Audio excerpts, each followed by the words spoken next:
Hello everyone. तो आज हम करने वाले हैं क्लास 10 सीबीएसई एनसीईआरटी बुक का चैप्टर 8 का वेजिटेटिव प्रोपगेशन का पार्ट, जो एक एसेक्सुअल रिप्रोडक्शन का पार्ट है प्लांट्स में जो होता है ये बस।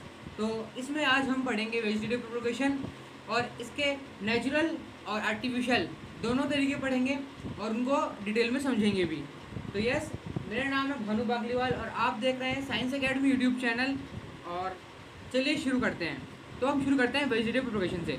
वेजिटेटिव प्रोपगेशन में क्या होता है, यानी वेजिटेबल्स या फ्रूट्स या कोई भी प्लांट उगाना, ठीक है, एक अलग अलग टेक्निक से। तो वो टेक्निक्स हम इसमें पढ़ेंगे, ठीक है। वेजिटेटिव प्रोपगेशन जो है वो दो तरीके का होता है। पहला कौन सा होता है? पहला होता है नेचुरल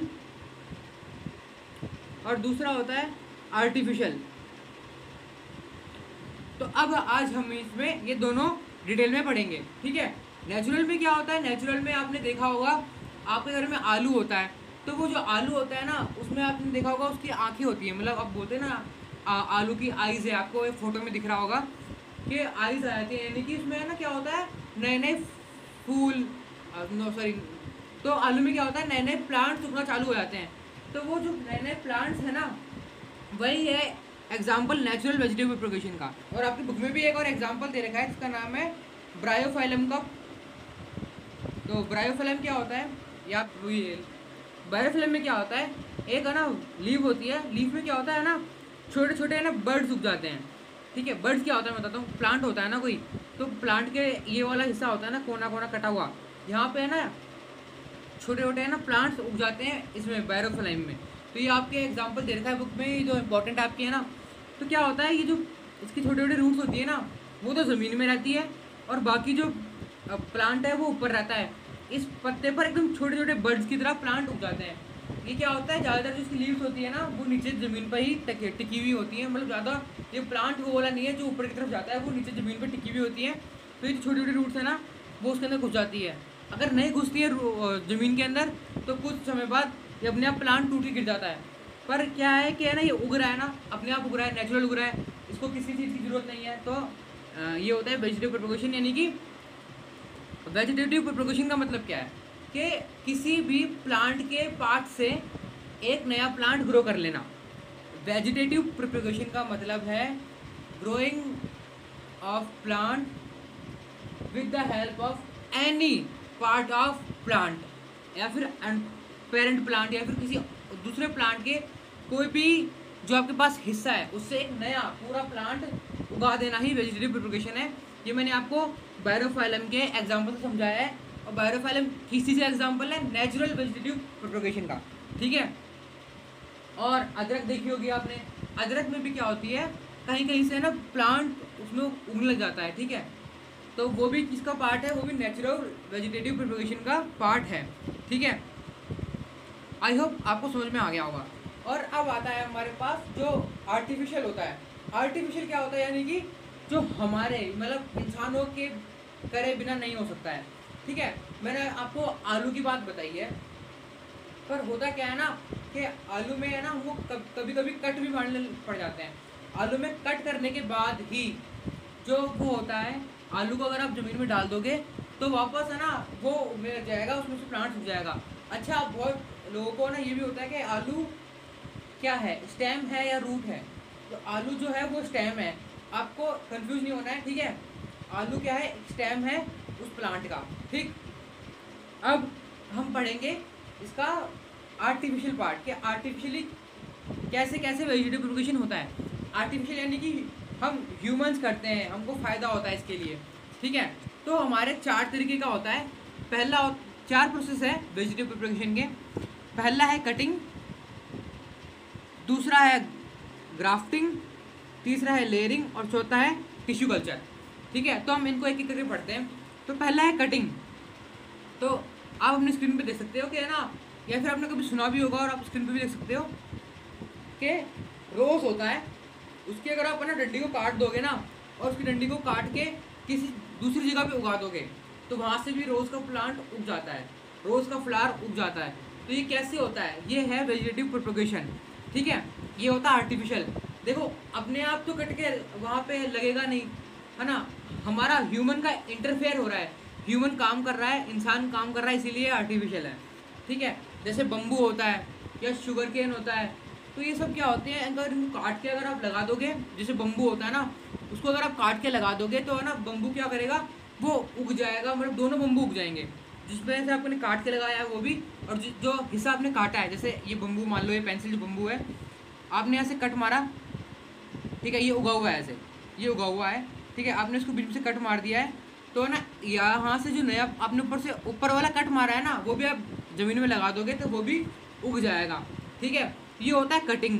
कटिंग क्या होता है, रोज़ में, शुगर में, केन में, बम्बू में, ये सब इसमें होता है। दूसरा आता है ग्राफ्टिंग। इसकी भी फ़ोटो मैंने आपको यहाँ दिखा दी है।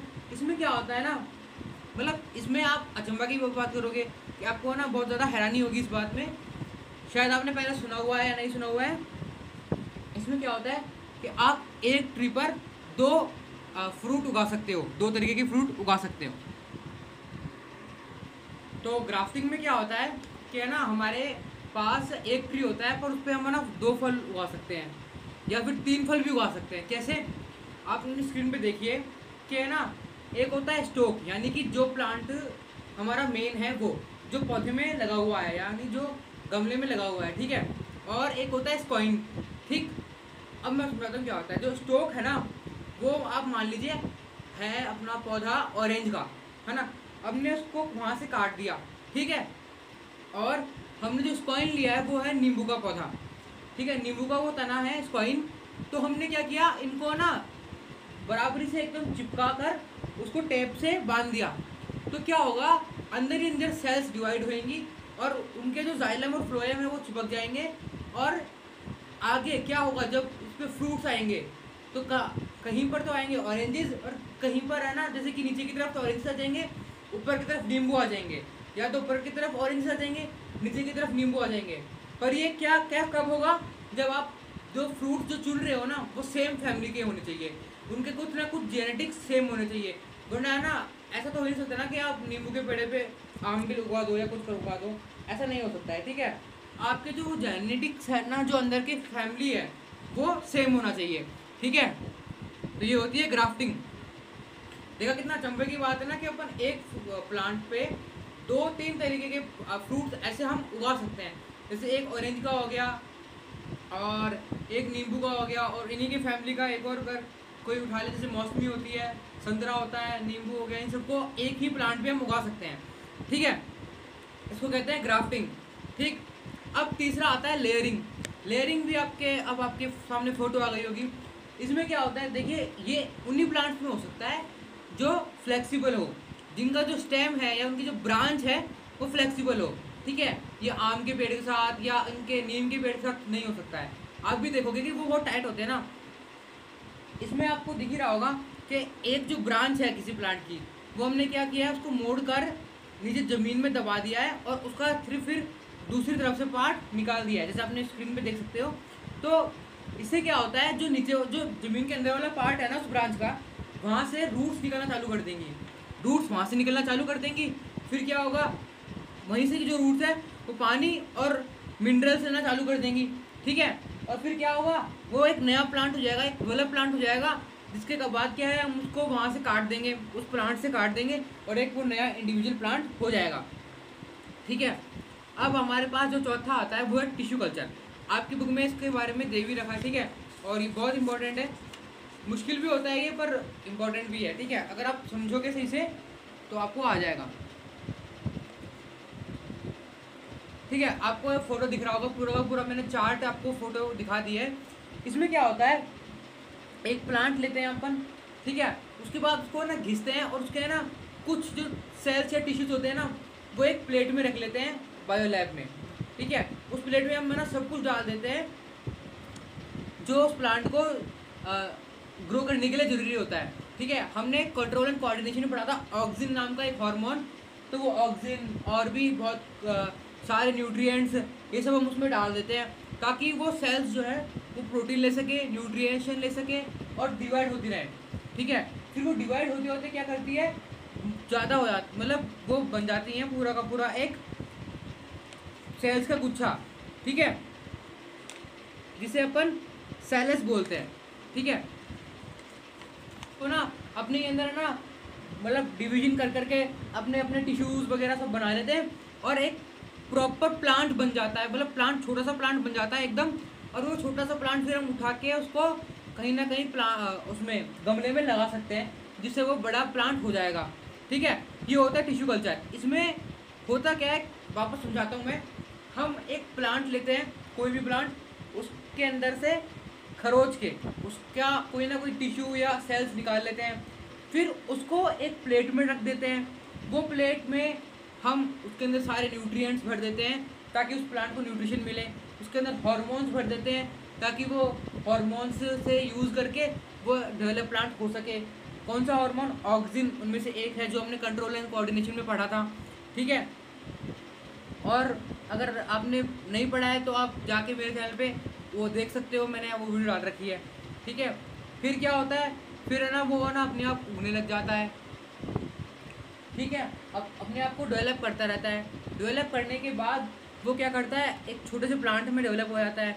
वो छोटा सा प्लांट को हम अगर किसी गमले में लगा दें या ज़मीन में लगा दें, फिर उसकी देखभाल करें, तो वो क्या होता है, वो बड़ा हो जाता है और हमको एक बड़ा इंडिविजुअल प्लांट मिल जाता है, ठीक है। ये खर्चीला होता है, मतलब ये जो प्रोसेस है ना, इसमें पैसा लगता है और टाइम भी लगता है, तो इसलिए ना बहुत लोग करते नहीं है, ठीक है। और मुश्किल भी होता है ये करना, सबकी बस की बात नहीं होती है। बाकी जो कटिंग है वो सबसे आसान है, ठीक है। ग्राफ्टिंग में भी थोड़ी मेहनत लगती है और लेयरिंग में भी टाइम लगता है, ठीक है। तो ये सब जो होती है इसमें आसान होता है टिश्यू कल्चर के मुकाबले, ठीक है।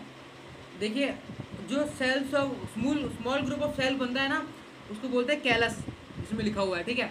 मैंने आपको बताया था ना कि बीच में जब वो सेल्स बढ़ते रहते हैं तो एक ग्रुप ऑफ सेल्स बन जाता है, इसका नाम है कैलस, ठीक है। फिर क्या होता है, the callus is transferred to another medium containing hormones for growth and differentiation, ठीक है। मतलब आपको वापस समझाता हूँ मैं। तो आपने क्या किया, ग्रोइंग प्लांट की टिप काट ली, फिर जो सेल्स है वो आर्टिफिशियल मीडियम में रख दिया, ठीक है। जब वो सेल्स एक ग्रुप ऑफ सेल बन गए, कैलस बन गए, फिर अपन ने क्या किया, वो कैलस उठा के एक दूसरी प्लेट में डाल दिया जिसके अंदर हॉर्मोन्स थे, ऑक्सीजन वगैरह, ठीक है। The plantlets are then placed in the soil. फिर क्या हुआ, फिर वो उसका प्लांटलेट बन गया, यानी छोटा सा प्लांट बन गया, जैसे आपको फोटो में दिख रहा था वो बन गया। और उसके बाद क्या हुआ, वो पूरा का पूरा एक बड़ा प्लांट हो गया, ठीक है। तो आई होप आपको वेजिटेटिव प्रोपगेशन समझ में आ गया होगा, नेचुरल भी और आर्टिफिशियल भी, ठीक है। तो अब हम पढ़ेंगे स्पोर फॉर्मेशन के बारे में। स्पोर्स फॉर्मेशन, अब स्पोर फॉर्मेशन में क्या होता है, नाम से पता लग रहा है, स्पोर्स से फॉर्मेशन। स्पोर्स यानी कि छोटे छोटे स्पोर्स, पार्टिकल छोटे छोटे से, ठीक है। क्या होता है, आप अपने स्क्रीन पे देख सकते हो, ये वाली जो फोटो है, ये आपके एनसीईआरटी में भी दे रखी है, ये वाली एनसीईआरटी। तो इसमें क्या होता है, आपने ब्रेड पे वाइट वाइट धागे जैसा कुछ देखा होगा। जब आप ब्रेड को है ना बहुत दिनों तक रख देते हो ना, तो वो सड़ जाता है ब्रेड, तो उसमें है ना सड़ जाता है, उसमें है ना वाइट वाइट कलर का एक ना कीड़ा सा लग जाता है, वो होता है राइजोपस, जिसको हाइफी फैमिली का होता है, राइजोपस कहते हैं उसको, ठीक है। वो कैसा होता है, इस तरीके का होता है। उसके है ना ये होते हैं लंबी लंबी स्टिक जैसा स्ट्रक्चर होता है, उसके ऊपर एक बॉल सा स्ट्रक्चर होता है। क्या होता है, ये बॉल फट जाती है, इसके अंदर से स्पोर्स निकल जाते हैं, फिर वो फैल जाते हैं, ठीक है। अब उनको गीलापन और एकदम उनकी अच्छा सा सरफेस मिल जाए, गीला सरफेस मिल जाए, तो वहाँ चिपक जाते हैं और वहीं पे बिगन हो जाते हैं ग्रो करना, ठीक है। वहीं पे है ना बढ़ना चालू हो जाते हैं। ये होता है स्पोर फॉर्मेशन में। क्या होता है, ये स्टिक होती है, इसके ऊपर ये होता है पूरा का पूरा बॉल जैसा, ठीक है। जब ये फटता है तो स्पोर्स निकलता है इस ऑर्गेनिज्म में से, फिर ये ऑर्गेनिज्म है, ठीक है, ये प्लांट है कोई, ठीक है। इसमें से स्पोर्स निकलते हैं, ये स्पोर्स जाके कहीं भी बैठ जाते हैं। अगर उनके पास गीला मॉइस्ट यानी कि गीला सरफेस मिल गया तो वो उग जाएंगे, वरना वहीं पे वहीं बैठे रहेंगे, कुछ नहीं होगा उनका, ठीक है। आई होप आपको ये समझ में आ गया होगा। आज की वीडियो में इतना ही। अगली वीडियो में हम सेक्सुअल रिप्रोडक्शन स्टार्ट कर देंगे, बहुत इंपॉर्टेंट पार्ट है, तो आप वो जरूर देखिएगा, ठीक है। तो all the best for your preparations, thanks for watching, और लाइक कर दीजिए वीडियो को और चैनल को सब्सक्राइब कर दीजिए और शेयर कर दीजिए अपने दोस्तों के साथ। इसी तरह हमको सपोर्ट करते रहिए प्लीज़, और प्लीज़ शेयर भी जरूर करिए। Thanks for watching.